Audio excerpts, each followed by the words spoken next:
This is a quick tip about controlling MySQL server on our Linux system. This is a Linux user tutorial, so follow along if you think that this is good to know for you.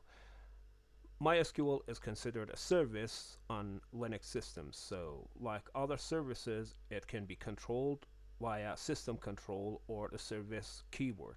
The way that we can control MySQL server, like starting, stopping it, getting its status, reloading it, and things like that, is just like this. We can type sudo ststemctl status MySQL, and this way we can retrieve the status of MySQL server. As you see, it's up and running. Now if we want to, for example, stop the server, we can do just like this, sudo systemctl, and this time stop MySQL.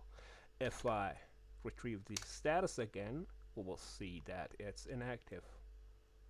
And of course, to start it again is the start keyword that we need to use. Again, status, it's reloaded. There are other keywords to use along systemctl, like restart, reload, enable, disable, and things like that.